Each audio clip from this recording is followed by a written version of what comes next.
थाना कोतवाली नगर पुलिस ने हत्या की घटना का खुलासा करते हुए एक हत्यारोपी अभियुक्त को गिरफ्तार किया, जिसके कब्जे से मृतक का मोबाइल फोन बरामद किया गया। आज पुलिस लाइन स्थित सभागार में आयोजित प्रेस वार्ता में सहारनपुर के एसपी सिटी अभिमन्यु मांगलिक ने बताया कि 28 सितंबर 2024 को रवि ऑप्टिकल किशनपुरा के पास नाले में एक अज्ञात व्यक्ति का शव मिला था, जिसके बाद पंचायतनामे की कार्रवाई की गई तथा मृतक की शिनाख्त मांगेराम पुत्र भुल्लूराम निवासी राधा विहार कॉलोनी के रूप में हुई थी। परिजनों से जानकारी की गई तो उन्होंने बताया कि मृतक 28 सितंबर 2024 को रात्रि 1 बजे देहरादून से सहारनपुर आए थे और फोन करके कहा था कि मुझे घंटाघर लेने आ जाओ, लेकिन घंटाघर जाने के बाद वो परिजनों को कहीं नहीं मिले। बाद में उनका शव नाले में पड़ा मिला था।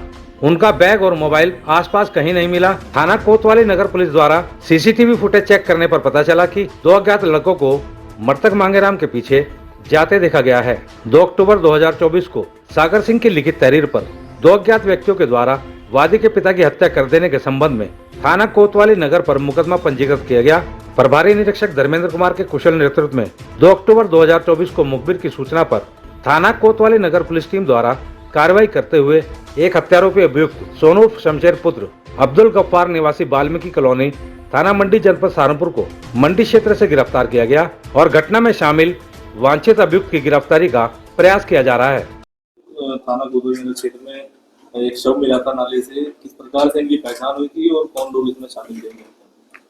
जी हाँ, कोतवाली नगर में ये 28 सितंबर को ये सूचना मिलती है कि वहां पर नाले में एक शव मिला है, जो कि जब आसपास के लोग, उसके परिजन भी आते हैं, आइडेंटिफाई कर लेते हैं, वो शव मांगेराम मृतक का होता है। और ये पूरी घटनाक्रम इस तरह होती है कि जो मांगेराम है ये आकाशवाणी देहरादून में काम करते हैं और 27 तारीख को ये अपने ऑफिस से करीब 10 साढ़े 10 बजे निकलते हैं और यहाँ घंटाघर पे वो बस के माध्यम से वहां से निकलते हैं देहरादून से और घंटाघर पे करीब 11:30 बजे पहुंचते हैं। उसके बाद ये अपने घर वालों से संपर्क करते हैं कि उनको वो वहां से पिक कर लें।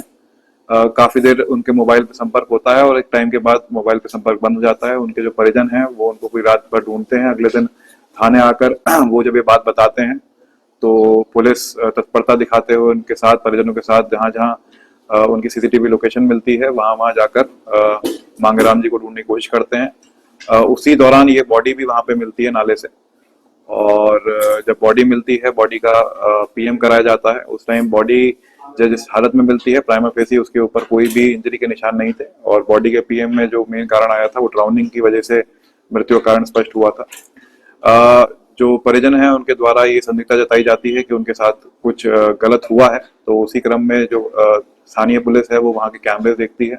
रात के जब से वो कैमरे बस से उतरते हैं तब से लेकर वो नाले के पास तक किस तरह पहुंचते हैं उसकी पूरी 1 से 1.5 घंटे की पूरी सीसीटीवी फुटेज देखी जाती है, जिसमें 2 संदिग्ध युवक दिखते हैं जो उनके साथ उनका जो बैग लटका हुआ है और उनका मोबाइल है उसके साथ छेड़छाड़ करने का प्रयास भी कर रहे हैं। वहां एक चौकीदार जो आई विटनेस होता है उसके द्वारा बताया जाता है कि रात को उसके द्वारा ये देखा गया था कि एक व्यक्ति के साथ कुछ लोग हाथापाई या फिर धक्का मुक्की कर रहे हैं। तो जब सीसीटीवी से क्लियर हुआ और सीसीटीवी के ही माध्यम से हमने ये जो इसमें मेन अभियुक्त है सोनू शमशेर, उसको गिरफ्तार किया। उसको बताया गया कि उसके साथ एक और साथी था जिसका नाम ये डायरेक्टली नहीं जानता है, वो किसी तीसरे साथी के थ्रू जानता था उसको, जिसकी अभी तलाश चल रही है।